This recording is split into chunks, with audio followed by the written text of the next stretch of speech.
Breaking news చూస్తున్నాం. ప్రకాశం బ్యారేజీని బోట్లు ఢీకొన్న ఘటనలో కుట్రకోణం ఉందన్న దానిపై పోలీసులు దర్యాప్తు చేస్తున్నారు. ఇరిగేషన్ అధికారులు ఇచ్చిన ఫిర్యాదుతో పోలీసులు ఇద్దరిని అదుపులోకి తీసుకున్నారు. సూరాయిపాలెంకు చెందిన రామ్మోహన్, గొల్లపూడికి చెందిన ఉషాద్రిని అరెస్టు చేశారు. నేడు కోర్టుకు హాజరుపరచనున్నారు.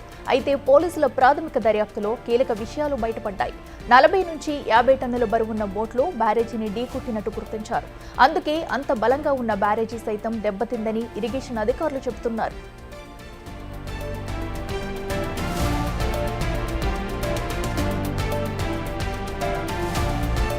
పడవల యజమానులను గొల్లపూడికి చెందిన ఉషాద్రి, సుధీర్, స్వామిగా పోలీసులు గుర్తించారు. 3 పడవలు ఉషాద్రి పేరుపై రిజిస్ట్రేషన్ అయినట్లు ప్రాథమికంగా తేల్చారు. మరో 2 పడవలు సుధీర్, స్వామి పేరుపైన రిజిస్ట్రేషన్ అయినట్లు నిర్ధారించారు. బ్యారేజీని ఢీకొట్టిన 3 పడవలు ఉషాద్రివేనని పోలీసులు చెబుతున్నారు. నిందితులు రామ్మోహన్, ఉషాద్రికి వైసీపీ నాయకులతో సంబంధాలు ఉన్నట్లుగా గుర్తించారు. 5గురుపై కేసులు నమోదు చేశారు. గత ప్రభుత్వ హయంలో ఈ బోట్లు ఉద్దండరాయునిపాలెం వైపు ఉండేవి. కొద్ది రోజుల ముందే వీటిని గొల్లపూడి వైపు తెచ్చి ఉంచారు. వారం క్రితమే ఎందుకు ఇటువైపు వచ్చాయని సందేహాలు ఎదురవుతున్నాయి. గొల్లపూడి రేవుకు దగ్గరున్న శ్మశానం దగ్గర 3 బోట్లను కలిపి కట్టేశారు. సాధారణంగా బోట్లను కలిపి కట్టారు, కానీ ఇక్కడ కలిపి కట్టి ఉంచారు. ఇనుప చైన్లతో కాకుండా ప్లాస్టిక్ రోప్తో వీటిని చెట్టుకు కట్టారు. పైగా బోట్లకు వైసీపీ రంగులు వేయడం పైన అనుమానాలు తలెత్తుతున్నాయి. వర్షాలకు వరద ఉధృతి పెరిగినప్పుడు బోట్లను గట్టిగా కట్టాలని స్థానికులు హెచ్చరించినా యజమానులు లెక్క చేయలేదు. అయితే నిందితులు కాల్ డేటాతో పాటు గూగుల్ ట్రేస్ అవుట్ వివరాలను పోలీసులు సేకరిస్తున్నారు. 2022లో రామ్మోహన్ భారీ స్థాయిలో బోట్ల ద్వారా ఇసుక తవ్వకాలు జరిపాడనే ఆరోపణలు ఉన్నాయి.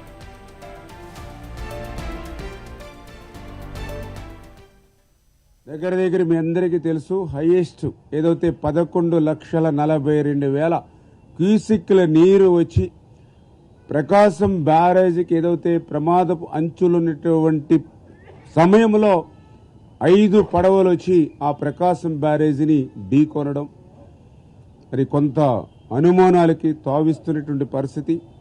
దీని వెనుక కుట్ర దాగి ఉంది అనేటువంటిది కూడా ఈరోజు ఆలోచనిస్తున్నటువంటి పరిస్థితి. ఎవరైతే దర్యాప్తు సంస్థ వారు కూడా దాన్ని దర్యాప్తులో కూడా మరి అనుమానాలు వ్యక్తం చేస్తూ వాస్తవాలను వెలికి తీస్తున్నటువంటి పరిస్థితి. ఎందుకంటే ఏదైతే 40-50 టన్నులు ఏదైతే ఒక్కొక్క పడవ దాన్ని వేయటం, అటువంటి బరువైనటువంటి పడవలు అంత వేగంగా ఆ రోజునటువంటి వరద ప్రవాహంలో కొట్టుకొచ్చి మరి పర్టికులర్గా ఏదైతే ప్రకాశం బ్యారేజీకి సంబంధించి 67, 69, 70 గేట్లను దాటి ఏదైతే కౌంటర్ వెయిట్ని బలంగా ఢీకొనడంతో కౌంటర్ వెయిట్లు దెబ్బతినేటువంటి పరిస్థితి మీ అందరికీ తెలుసు. అదృష్టవశాత్తు బ్యారేజీకి సంబంధించినటువంటి మెయిన్ కట్టడానికి కానీ బ్యారేజీకి సంబంధించినటువంటి గేట్లను కానీ అది తాకకుండా కౌంటర్ వెయిట్ని తాకడం వల్లే కొంత నష్టం కానీ ఉపద్రవంగా కానీ లేకుండా అయినటువంటి పరిస్థితి. నిజంగా గేట్లను కానీ లేదా కట్టడాన్ని కానీ తాకుంటే మరి నిజంగా మళ్ళీ ఎంత నష్టపోయేవాళ్ళం 5-6 జిల్లాలు అనేటువంటి విషయాన్ని కూడా ఈ ప్రభుత్వం గుర్తుపెట్టుకుని వెంటనే ఏదైతే ఆ యొక్క అంశాలు ఏవైతే ఉన్నాయో వాటిని వెలికి తీయేటువంటి విధంగా దర్యాప్తు చేయమని చెప్పేసి కూడా ఎవరైతే పోలీసు అధికారులు కూడా ఇరిగేషన్ శాఖ నుంచి కూడా మనం కంప్లైంట్ చేయడం, దాని మీద దర్యాప్తు కూడా వేగంగా జరుగుతున్న విషయాన్ని కూడా ఈ సందర్భంగా తెలియజేసుకుంటూ ఇటు రైతులు కానీ ఇటు రైతు సంఘాలకు కానీ ఎవరైతే ఉన్నారో వాళ్ళందరూ కూడా ఒకటే కంప్లైంట్ చేస్తూ ఉన్నారు. ఇదంతా కూడా అనుమానాలకి తావిస్తూ ఉంది.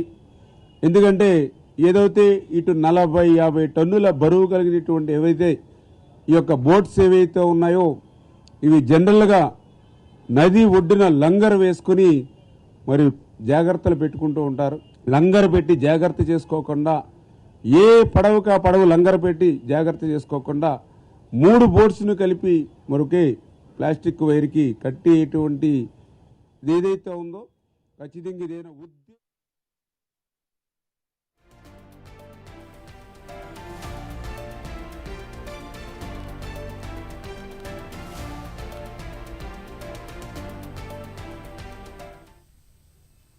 ప్రకాశం బ్యారేజీని బోట్లు ఢీకొన్న ఘటనలో కుట్రకోణం ఉందన్న దానిపై పోలీసులు దర్యాప్తు చేస్తున్నారు. ఇరిగేషన్ అధికారులు ఇచ్చిన ఫిర్యాదుతో పోలీసులు ఇద్దరిని అదుపులోకి కూడా తీసుకున్నారు. అయితే వారిని కోర్టులో హాజరుపరిచే కూడా అవకాశం కూడా కనిపిస్తుంది. ఇక ఇదే అంశానికి సంబంధించి మరింత సమాచారం మా ప్రతినిధి శివ లైవ్ లో అందిస్తారు. శివ, చెప్పండి, మరి బోట్లకు సంబంధించి యజమానులను కూడా అరెస్ట్ చేసినట్టు తెలుస్తుంది. వాళ్ళని కోర్టులో కూడా హాజరుపరుస్తారు అన్నట్టుగా తెలుస్తుంది. వాళ్ళని ఎప్పుడు విచారిస్తారు? దీనికి సంబంధించి డీటెయిల్స్ అయితే అఖిల, మొత్తం మీద చూసుకుంటే కనుక విజయవాడ ప్రకాశం బ్యారేజీకి సంబంధించి ఏదైతే 5 ఇసుక బోట్లు ఢీకొన్న సంఘటనలో కొత్త కోణం వెలుగులోకి వచ్చింది. పోలీసు అధికారుల విచారణలో ఆసక్తికరమైన అంశాలు కూడా ఒక్కొక్కటిగా వెలుగులోకి వస్తున్న పరిస్థితి కూడా చూసుకోవచ్చు. ఏదైతే ప్రకాశం బ్యారేజీకి సంబంధించి 67, 68, 69, 70కి సంబంధించిన గేట్ల మరమ్మతులు అయితే ప్రస్తుతం కొనసాగుతున్న పరిస్థితి కనిపిస్తూ ఉంది. అయితే ప్రకాశం బ్యారేజీకి సంబంధించి కూడా ఏదైతే ఈ గేట్ల దీంట్లో వెలికి తీయటంలో సంబంధించి కుట్రకోణం దాగున్నదనేది ప్రాథమికంగా పోలీసులు ఒక అంచనాకి రావటం జరిగింది.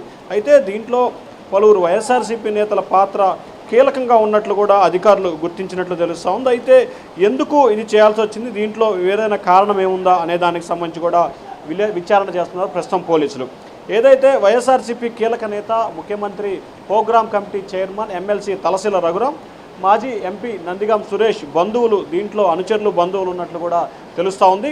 వరద వచ్చే ముందు రోజు ఉద్దండరాయపాలెం వైపు గట్టున ఉన్న ఈ పడవలు ఏదైతే ఉన్నాయో వాటిని తీసుకొచ్చి గొల్లపూడి గేట్ల వద్ద, గొల్లపూడి శ్మశానం శివారు ప్రాంతం అంటే కృష్ణానదిలోనే ఎటువంటి ఇది లేకుండా కేవలం ప్లాస్టిక్ కేబుల్స్తో వాటిని కట్టివేసినట్లు, అంటే తూతు మంత్రంగా కూడా కట్టివేసినట్లు గుర్తించారు. అలాగే ఎందుకు ఇలా చేశారని చెప్పి స్థానికులు హెచ్చరికలు జారీ చేసినా కానీ వారెవరూ కూడా పట్టించుకోలేదని తెలుస్తూ ఉంది. అయితే బాడీ పడవలు కేవలం ప్లాస్టిక్ రోళ్లతో ఏ రకంగా కడతారు, ఎందుకు కడతారని హెచ్చరికలు జారీ చేసినా వారైతే పట్టించుకోలేదు. ఒక్కొక్క పడవని విడివిడిగా కట్టాల్సి ఉన్నా కానీ 3 బాడీ పడవలకి సంబంధించి కూడా ఒకే రకంగా ఒకే రోప్తో కట్టివేసినట్లు కూడా గుర్తించారు. కానీ ఒక్కొక్క పడవ బరువు దాదాపుగా 40 నుంచి 50 టన్నులు కూడా బరువు ఉంటుంది. మొత్తం 5 పడవలు ఒకేసారి వేగంగా వచ్చి ప్రకాశం బ్యారేజీ గేట్లని ఢీకొన్న పరిస్థితి కనిపించింది.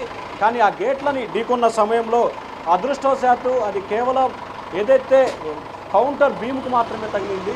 సో అదే కనుక గేట్లకు కానీ లేకపోతే బ్యారేజీ పిల్లలకు కానీ తగిలితే కనుక పెను ప్రమాదం సంభవించే అవకాశాలు అయితే జరిగాయి. సో ఏదైనా సరే ఆ కృష్ణమ్మ ఆశీస్సులా లేకపోతే మరే కోణమా చూసుకుంటే ఖచ్చితంగా ఒక సేఫ్ జోన్కి అయితే వెళ్ళిపోయిన పరిస్థితి కనిపిస్తూ ఉంది.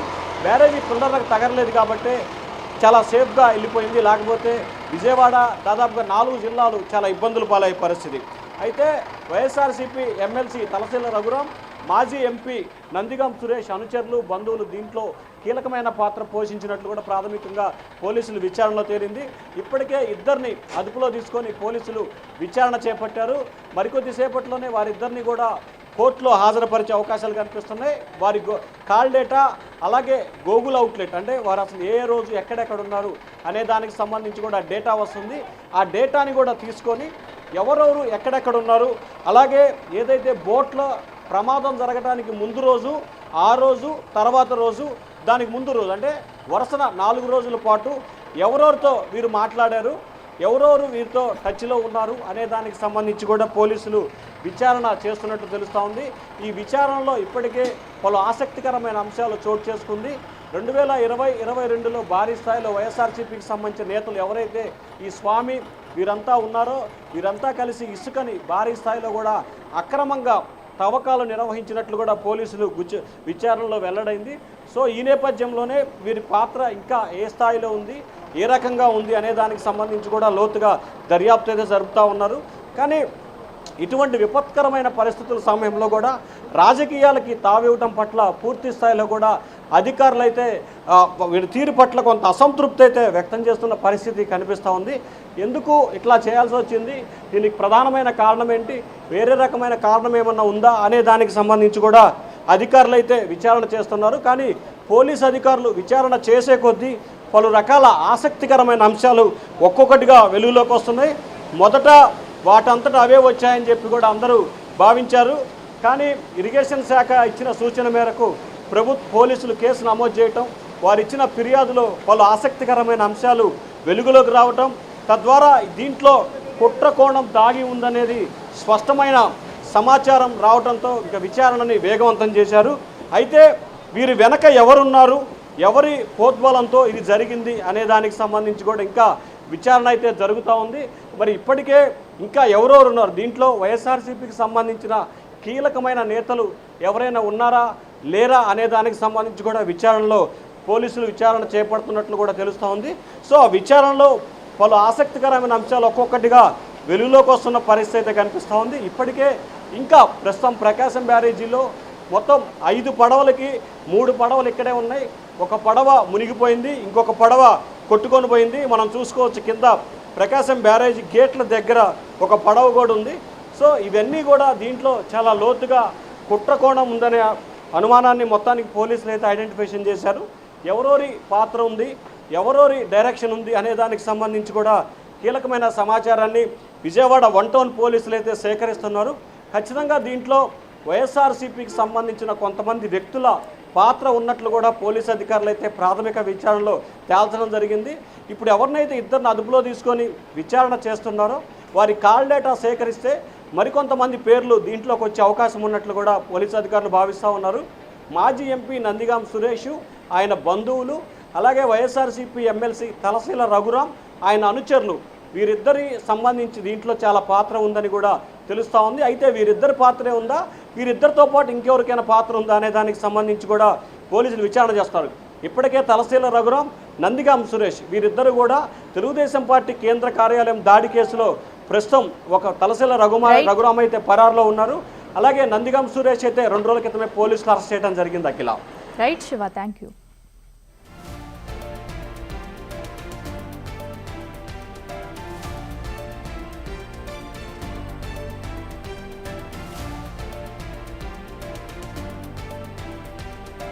ప్రకాశం బ్యారేజీని బోట్లు ఢీకొన్న ఘటనలో కుట్రకోణం ఉందన్న దానిపై పోలీసులు దర్యాప్తు చేశారు. అయితే ఇరిగేషన్ అధికారులు ఇచ్చిన ఫిర్యాదుతో కూడా పోలీసులు ఇద్దరిని అదుపులోకి తీసుకుని విచారిస్తున్నారు.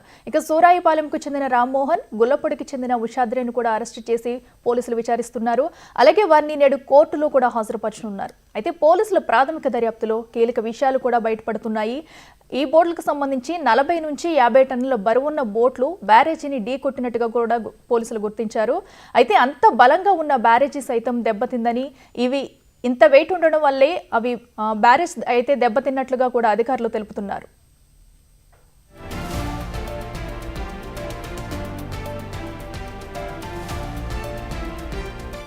పడవల యజమానులను గొల్లపూడికి చెందిన ఉషాద్రి, సుధీర్ స్వామిగా పోలీసులు గుర్తించారు. 3 పడవలు కూడా ఉషాద్రి పేరుపై రిజిస్ట్రేషన్ అయినట్లు ప్రాథమికంగా తేల్చారు. ఇక మరో 2 పడవలు సుధీర్ స్వామి పేరుపైన రిజిస్ట్రేషన్ అయినట్లు నిర్ధారించారు. బ్యారేజీని ఢీకొట్టిన 3 పడవలు ఉషాద్రివేనని పోలీసులు చెబుతున్నారు. ఇక నిందితులు రామ్మోహన్, ఉషాద్రికి వైసీపీ నాయకులతో సంబంధాలు ఉన్నట్లుగా గుర్తించారు. ఇక 5గురిపై కేసులు నమోదు చేశారు పోలీసులు.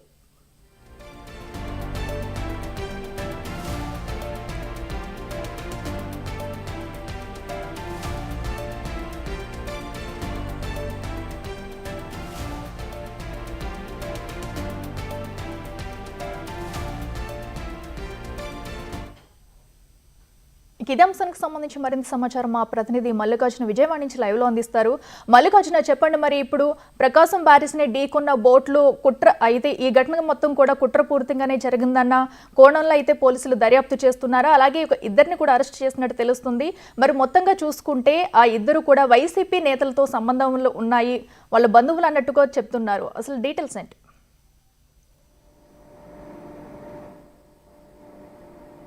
ఏదైతే బోట్లు ఢీకొట్టిన ఘటన ఏదైతే ఉందో ఆ బోట్లు కూడా మొత్తం 5 బోట్లు అనేవి ప్రకాశం బ్యారేజీకి సంబంధించి 4 గేట్లకు సంబంధించేట్టు 67 కానీ 68, 69 అలాగే 70 ఈ 4 గేట్లకు సంబంధించి పడవలు అనేవి చాలా స్పీడ్గా వచ్చి ఢీకొట్టిన ఘటన కూడా జరిగింది.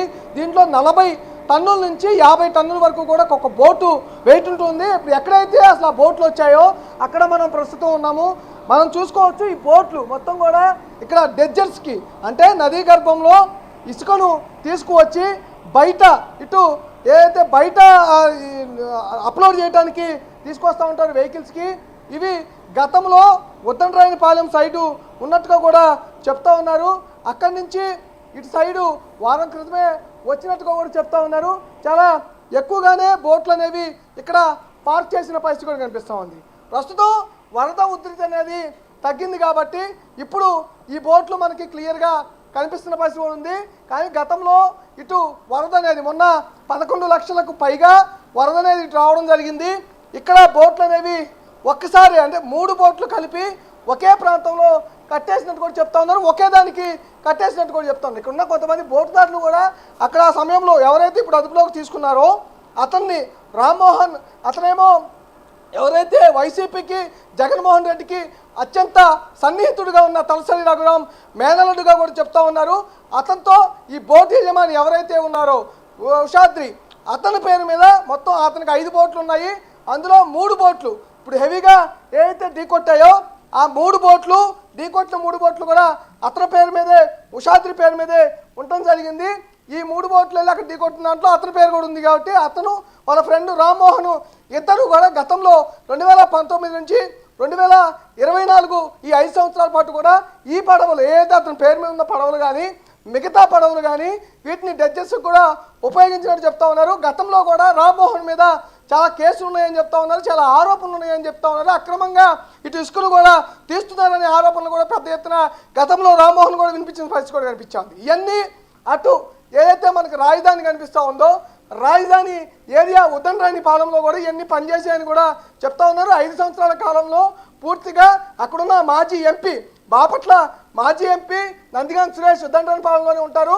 అక్కడి నుంచి ఈ ఇసుకకు సంబంధించినంత కూడా రెడ్జిస్ పనులని పర్యవేక్షిస్తున్నారని కూడా చెప్తా ఉన్నారు. ప్రధానంగా ఏదైతే ఉందో ఇక్కడ Talasani Raghuram MLC plus YCP అధినేత జగన్మోహన్ రెడ్డి కార్యక్రమాలు మొత్తం ప్రభుత్వ కార్యక్రమాలు పార్టీకి సంబంధించిన కార్యక్రమాలు మొత్తం కూడా కోఆర్డినేషన్ చేసే అతను పర్సనల్గా ఆయన జగన్ దగ్గర ఉంటారు. అతని మేనల్లుడే ఇప్పుడు ప్రధానంగా కూడా కనిపిస్తూ ఉంది. కుట్రకోణం అనేది ఇప్పుడు ఏదైతే 3 బోట్లు ప్రకాశం బ్యారేజ్ వద్ద ఢీకొట్టాయో ఆ 3 బోట్లు కలర్స్ కూడా మనం చూస్తే పార్టీకి సంబంధించిన కలర్స్గా కూడా కనిపిస్తూ ఉన్నాయి. అందుకే పెద్ద అనుమానం అనేది అక్కడే స్టార్ట్ అవడం జరిగింది.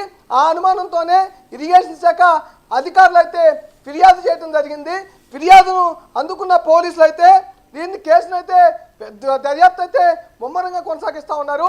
వాళ్ళకి సంబంధించిన డేటా కాల్ డేటాతో పాటు గూగుల్ టేక్అవుట్లు కూడా మొత్తం అసలు ఎక్కడెక్కడ మాట్లాడారు, ఎవరెవరితో మాట్లాడారు, ఏ లొకేషన్లో ఉన్నారనేది పూర్తి సాంకేతిక పరిజ్ఞానాన్ని ఉపయోగించి గూగుల్ టేక్అవుట్ అలాగే ఇటు కాల్ రికార్డ్స్ మొత్తం కూడా తీసుకున్న పరిస్థితి కనిపిస్తూ ఉంది. మరొక 2 బోట్లకు సంబంధించిన మరో 2 కూడా విచారిస్తున్నట్టు కూడా తెలుస్తున్న పరిస్థితి కనిపిస్తుంది. మరికొద్దిసేపట్లో కోర్టులో అయితే వాళ్ళిద్దరిని కూడా ప్రొడ్యూస్ చేసే అవకాశం అయితే కనిపిస్తూ ఉంది. ఈ బోట్లు వెయిట్ చూసుకుంటే మాత్రం 40 నుంచి 50 వరకు టన్నులు వెయిట్ అనేది ఉంటుంది.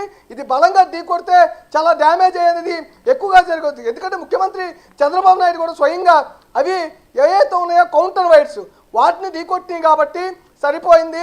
అదే రీతిలో పిల్లర్స్ని కనుక ఢీకొట్టుంటే చాలా అనర్థం అయితే జరిగి ఉండేది. ఇలాంటి ఘటన కుట్రకోణం అనేది మాకు అనుమానం కలుగుతూ ఉంది. విచారణ అయితే చేస్తామని కూడా స్వయంగా ముఖ్యమంత్రి చెప్పారు. ఇప్పుడు విచారణ చేసే కొంది అయితే విస్తుపోయే నిజాలు తెలుస్తున్న పరిస్థితి కూడా కనిపిస్తూ ఉంది.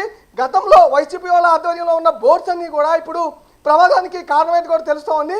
ముందు ప్రమాదం అనేది అనుకోని ప్రమాదం అనేది అనుకొని ఉన్నారు, కానీ ఉండే కొన్ని అనుమానాలు అనేది ఎక్కువగా రేకెత్తున్న విషయంలో కేసు నమోదు చేయడం, విచారణ దర్యాప్తు చేయడం, ఒక్కొక్క విషయం వెలుగులోకి రావడం కూడా జరుగుతూ ఉంది. ఓకే మల్లికార్జున, అయితే ప్రధానంగా చూసుకుంటే ఈ బోట్లు వారం క్రితం వరకు కూడా ఉద్దండరాయనిపాలెం దగ్గర ఉండేవి. గొల్లపూడి తీసుకొచ్చి అంటే ప్రమాదం జరిగినప్పుడే వీటిని కావాలని తీసుకొచ్చారా? మరి దీనికి సంబంధించి ఏమైనా సమాచారం బయటకు వచ్చిందా? అలాగే ఇప్పుడు ఆల్రెడీ 2 అయితే విచారిస్తున్నారు. మరి ఈ కుట్రలో ఇంకా ఎవరైనా బాధితులు, ఈ కుట్రలో ఇంకా ఎవరైనా ఉన్నారా నిందితులు, బయటకు వచ్చే అవకాశం ఉందంటారు? ప్రధానంగా ఎవరైతే ఇప్పుడు 3 బోట్లు హెవీ బోట్స్ అని చెప్తా ఉన్నామో ఆ 3 బోట్స్లు కూడా ఒక పేరు మీద రిజిస్ట్రేషన్ అవ్వడం జరిగింది. మిగతావి 2 పేర్ల మీద రిజిస్ట్రేషన్ అవుతుంది. 2 కూడా మిగతా 2 పేర్ల మీద రిజిస్ట్రేషన్ అవ్వడం జరిగింది. ప్రధానంగా 3 బోట్లు అనుమానించాల్సిన పరిస్థితి ఒకటి కలర్సు, రెండోది పాత బ్యాక్గ్రౌండ్, ఎక్కడైతే పనిచేశాయో ఎవరి దగ్గర అయితే పనిచేశాయో, అంతేకాకుండా ఎవరైతే వైసీపీకి సంబంధించిన నేతలు 2 ప్రముఖంగా వినిపిస్తూ ఉంది. ఒకళ్ళు జగన్కు సన్నిహితంగా ఉండే తలసాని రఘురాము ఎమ్మెల్సీ, అలాగే మాజీ ఎంపీ నందిగాం సురేష్. గతంలో కూడా అమరావతికి సంబంధించిన కేసులో కూడా ఆయన కీలకంగా ఉండటం జరిగింది. ఏదైతే రాజధాని వచ్చే క్రమంలో 5 బందిపోతల కేసులకు సంబంధించి కానీ, అరటి చెట్లు తగలబెట్టడం కానీ, చెరుకు తోటలు తగలబెట్టడం కానీ ఈ కేసుల్లో ప్రధానంగా ఉంటూనే వచ్చా ఉన్నారు. ఈ క్రమంలోనే మరో విధ్వంసానికి వైసీపీ కుట్ర పన్నిందనే కోణంలోనే విచారణ అనేది కొనసాగుతున్న పరిస్థితి కనిపిస్తూ ఉంది. ఈ కోణంలో దర్యాప్తు చేసే కొన్ని విచారణ అయితే కనిపిస్తూ ఉంది. ప్రస్తుతానికైతే వీరు ఇద్దరిని అదుపులోకి తీసుకున్నారు. వారి ఇద్దరు వెనక ఇంకో ఇద్దరు ఉన్నారనే అనుమానం పోలీసులు వ్యక్తం చేస్తూ ఉన్నారు. సాంకేతిక పరిజ్ఞానం ఉపయోగించి ఆ కాల్ రికార్డ్స్ కానీ, టేక్అవుట్లు కానీ తీసిన తర్వాత మరింత మందిని ఎఫ్ఐఆర్లో నమోదు చేసే అవకాశం కనిపిస్తూ ఉంది. ఇప్పటికే 5 ఎఫ్ఐఆర్లు అయితే నమోదు చేయింది. దాంట్లో 2 సెక్షన్లని యాడ్ చేయడం కూడా జరిగింది. పూర్తిగా ఏదైతే ఉందో కేసు అనేది విచారణ వేగవంతంగా జరుగుతున్న పరిస్థితి కూడా కనిపిస్తూ ఉంది. ఎక్కడికక్కడ పోలీసులు దర్యాప్తు అయితే ముమ్మరంగా కొనసాగిస్తూ ఉన్నారు. ఇరిగేషన్ శాఖకు సంబంధించి ఫిర్యాదు అయితే ఎప్పుడైతే అందిందో ఆ రోజు నుంచి పూర్తిగా అసలు ఆ బోట్లు అనేవి ఎక్కడి నుంచి వచ్చాయనేది ముందుగా ట్రేస్ అవుట్ చేశారు. తర్వాత ఆ బోట్లకు సంబంధించిన యజమానులు ఎవరు, ఆ బోట్లు అసలు ఎందుకు ఉపయోగించారు, ఎప్పుడెప్పుడు ఎక్కడెక్కడ ఉపయోగించారు, ఎవదాధ్వర్యంలో ఉపయోగించారనే విషయాల్ని ఒక్కొక్కటిగా వాళ్ళని అదుపులోకి తీసుకొని వాళ్ళ దగ్గర నుంచి విచారణ అయితే కొనసాగించారు. వాళ్ళకి సంబంధించిన విచారణలో విస్తుపోయే నిజాలైతే వెలుగులోకి వచ్చినాయి అని చెప్పుకోవచ్చు. ఎవరైతే ఇప్పుడు విచారణ చేస్తూ ఉన్నారో రామ్మోహన్ కానీ, ఉషాద్యాది కానీ ఇద్దరు కూడా వైసీపీకి సంబంధించిన నేతలుగా కూడా చెప్తా ఉన్నారు. గతంలో ఇసుక డ్రెడ్జింగ్ చేసే పనులు కూడా వాళ్ళే స్వయంగా పర్యవేక్షించారు. అలాగే వాళ్ళతో పాటు మాజీ ఎంపీ నందిగం సురేష్ కానీ, అలాగే తలసరి రఘురామ్ కానీ వీరిద్దరు కూడా ఆధ్వర్యంలోని పని జరిగినట్టుగా కూడా తెలుస్తూ ఉంది. నదీ గర్భం లోపలకు ఈ పడవలు అనేవి వెళ్తూ ఉంటాయి. పూర్తిగా లోపలికి వెళ్ళి మనకి ఏదైతే ఇప్పుడు 2 పక్కల ఇంజన్స్ అనేవి కనిపిస్తూ ఉన్నాయో ఆ ఇంజన్స్ ట్యూబ్ నుంచి ఇసుక అనేది లోపలికి ఇట్లా తీసుకొని దాని ద్వారా అక్కడ పడవ మధ్యలో ఏదైతే ఖాళీ కనిపిస్తూ ఉందో ఆ ఖాళీ మధ్యలోనే ఇసుక అనేది డంప్ చేస్తారు. వాటర్ అనేది అటు ఇటు వెళ్ళిపోతున్న పరిస్థితి. ఇలాంటి పడవలు చాలా పదుల సంఖ్యలో పడవలు అయితే ఇప్పుడు కనిపిస్తూ ఉన్నాయి. ఇవన్నీ కూడా గతంలో పనిచేసినట్టు కూడా చెప్తా ఉన్నారు. వాళ్ళ ఆధ్వర్యంలో వైసీపీ నేతల ఆధ్వర్యంలోనే ఈ పని చేసినట్టుగా కూడా పోలీసులు గుర్తించినట్టు కూడా తెలుస్తూ ఉంది. ఇప్పుడు 3 పడవలు అయితే వారు గుర్తించారు. మరో 2 పడవలకు సంబంధించిన యజమానులు కూడా విచారణకు పిలిచే అవకాశం కూడా కనిపిస్తూ ఉంది. వివరాలు అయితే ఇప్పటికే సేకరించిన పరిస్థితి కూడా కనిపిస్తూ ఉంది. వాళ్ళకు తగ్గట్టుగా విచారణ ఏదైతే ఉందో వేగవంతంగా చేస్తూ ముందుకు వెళ్తా ఉన్నారు. ఇద్దరిని అదుపులోకి తీసుకున్నారు. కోర్టులో కూడా ప్రొడ్యూస్ చేయబోతున్న పరిస్థితి కనిపిస్తూ ఉంది. మరింత కస్టడీకి తీసుకొని అంటే రిమాండ్కు తరలిస్తే కనుక కస్టడీకి తీసుకొని విచారణ మరింత వేగవంతం చేసే అవకాశం కనిపిస్తూ ఉంది. అసలు దీని వెనకాల వీళ్ళిద్దరే కాకుండా వాళ్ళిద్దరూ ఎవరైతే ఉన్నారో అయితే ఎమ్మెల్సీ కానీ అలాగే మాజీ ఎంపీ కానీ వీళ్ళిద్దరూ కాకుండా మరింతమంది ఉన్నారా దీని వెనకాల అనేది సాంకేతిక పరిజ్ఞానంతో బయటికి తీసిన తర్వాత వారిపైన కూడా కేసు నమోదయ్యే అవకాశం అయితే కనిపిస్తూ ఉంది. అఖిల ఓకే, మల్లికార్జున, అయితే ఈ ఘటన జరిగిన తర్వాత కొన్ని రోజుల తర్వాత ఇది కుట్రపూరితంగానే జరిగింది అనే వార్తలు అయితే కూడా బయటకు వచ్చాయి. అది కూడా ఈ బోట్లు కూడా వైసీపీ నేతలవి ఇది కుట్రపూరితంగా జరిగిందని చెప్పేసి ఎటైతే రఘురామ్ కానివ్వండి, సురేష్ కానివ్వండి వైసీపీ నేతలకి చెందినవిగా కూడా గుర్తించి సో అప్పటి నుంచి ఈ కథనాలు అయితే వెల్లువెత్తుతున్నాయి. మరి ఇప్పటి వరకు ఆ నేతలు ఏమన్నా ఈ ఘటనకు సంబంధించి స్పందించారా?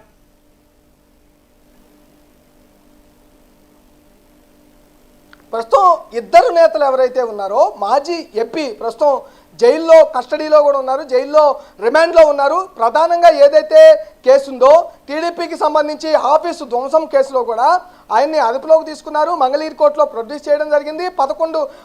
14 రోజుల పాటు కూడా ఆయన్ని రిమాండ్కు తరలించడం జరిగింది. ఇదే కోణంలో కస్టడీకి కూడా పిటిషను మంగళగిరి కోర్టులో కొనసాగుతూ ఉంది. ఆ కేసులో కస్టడీకి వాళ్ళు తీసుకోవాలని చెప్పి కూడా పోలీసులు చూస్తున్న పరిస్థితి కనిపిస్తూ ఉంది. వాళ్ళిద్దరూ కూడా అంటే తలసరి రఘురామ్ కూడా ఇప్పటివరకు స్పందించిన దాఖలాలు కూడా లేవు. ఎక్కడ స్పందించడం మీడియా కూడా కొంచెం దూరంగా ఉంటూ ఉంటారు. ఎక్కడ మాట్లాడిన దాఖలాలు చాలా తక్కువగా ఉంటూ ఉంటాయి.